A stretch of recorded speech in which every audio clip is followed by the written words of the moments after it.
Lecture number 1 of revision phase, Computer Science Class 9 Junior, date is 1st September. Auzubillahiminash-shaytanir-rajeem. Bismillahir-rahmanir-rahim. Qala rabbi shrah li sadri wa yassir li amri wahlul uqdatam min lisani yafqahu qawli. Assalamu alaikum dear students, I hope you all are doing well. Okay students, here's your chapter number 2, Fundamentals of Operating System. As you know that we have already studied this chapter, and now it comes to your revision. So I have picked this chapter for you as it is quite easy. So fundamentals of operating system, I am here to revise the some of the topics of this chapter that you have to learn, and I will give you these topics as your diary, and you have to prepare them very well. Okay, so the first topic is operating systems. So first of all, introduction to operating system. Operating system is basically the interface between the computer user and the computer system, right? Through which interface the computer and the system, the computer user and computer actually interacts with each other. And main objectives of operating systems are its convenience and efficiency, that how it makes the whole system to used more easily, and the resources are also included in the objectives of operating system that are used to use the system or used to perform any type of operation in computer system in a very efficient manner. And the resources are CPU, memory, input output devices, and internet. Okay, and next is functions of operating system. So here are several functions of operating system that are performed to interact a computer user to the system. So first one is process management. That is the much important part of operating system. It is basically the execution of any application or any program. As you know that at a time it might be multiple processes to be executed, and they are executed one by one after one. Okay, and next one is memory management. So this is the process of allocating memory spaces for user programs in main memory, or and when the programs run by user, the operating system allocates portion of free memory to the program. Basically it is this management system is used to make the space or the empty portions for the program that is to be executed or that is given to the system by the user. Okay, and when a program is closed, the operating system frees the memory portion used by that program, and further it used for the next operation that is to be executed and that is about to be executed. Okay, next one is input output management. All the operations of these devices that are attached to computer system, whether these are input or output, right?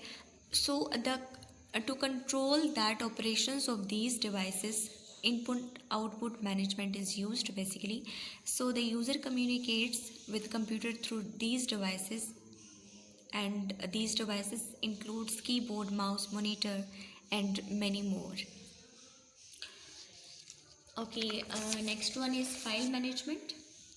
How the files can be created and how you can store data in an organized form or in files or folders. That computer files can be any type of document, any type of program, and the file may also contains the medias like images, videos. So all these are performed by file management system, and you can apply the various operations on file management system that are creating. You can create a file, you can open it, you can edit it, you can rename it, you can move it from one place to one document to another. You can also copy that file from one place to another. You can also delete that file from your system, and you can also search the files in a document. Okay, so next is resources management, how the resources of the computer system are managed. This process is managed by this management. So the resources, I have also discussed it earlier. The resources are microprocessor and memories and all the devices that are attached to computer, whether it is input or output. So the performance can be improved or may be improved more efficiently. The system works on the behalf of this resource management. And next one is user management. That is an important feature to the operating system.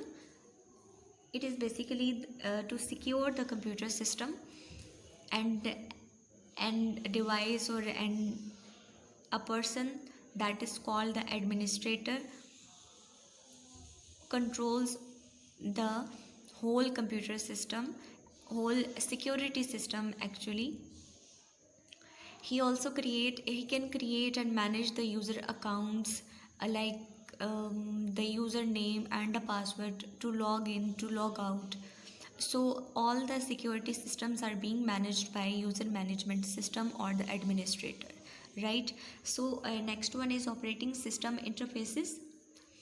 So there are three interfaces.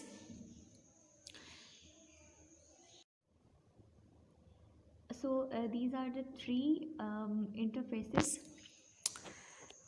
from which the operating system interact with the computer system or computer interface. The first one is command line interface, that is also known as CLI. Second one is menu driven interface, and the third one is graphical user interface. We can also call that GUI.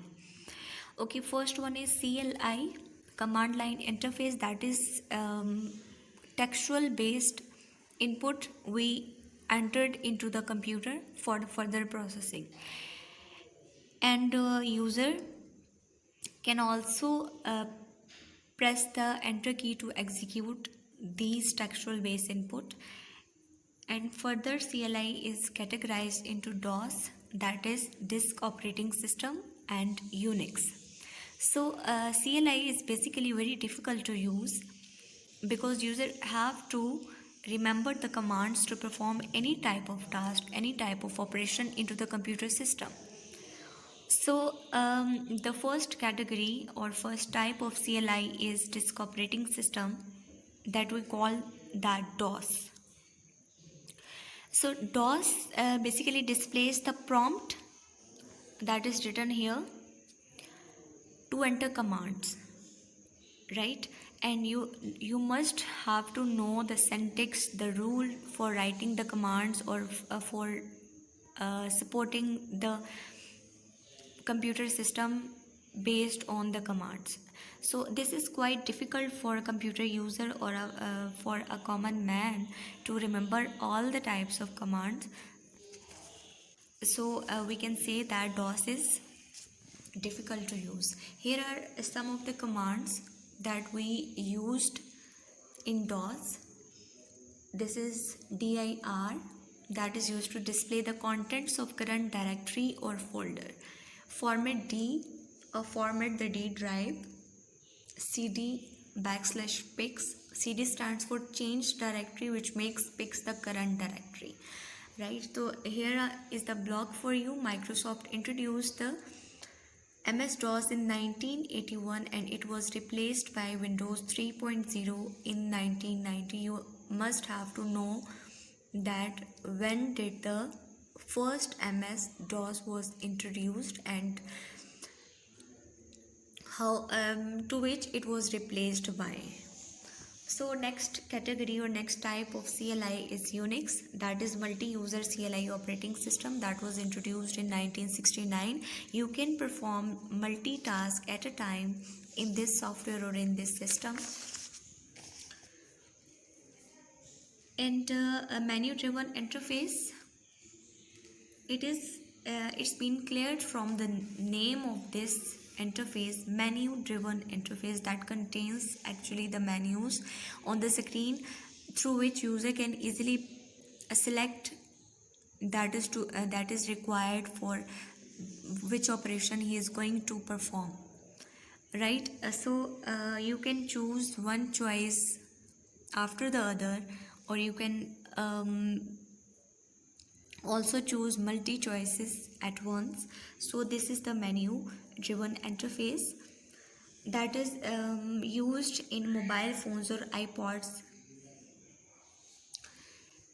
Now this menu driven interface has two common types. The first one is Novels Network and second one is Protos. So Novels Network is used in the past, and for Apple computers or Apple phones, Protos is used, right? This is operating system that is used in Apple computers. So student, this was your today's review lecture actually. So you have to prepare page number 37 to 40 and try to make some short questions, some MCQs from your topics to strong your concepts. If there is any issue regarding your lecture, you can ask in your groups. His diary for you, students. You can note it down from here. Students, you can note it down from here. And an activity for you. And an activity you have to do this. So it's time to quit. You have to do this. So it's time to quit. Thank you so much, students. Always stay blessed. Allah Hafiz. Always.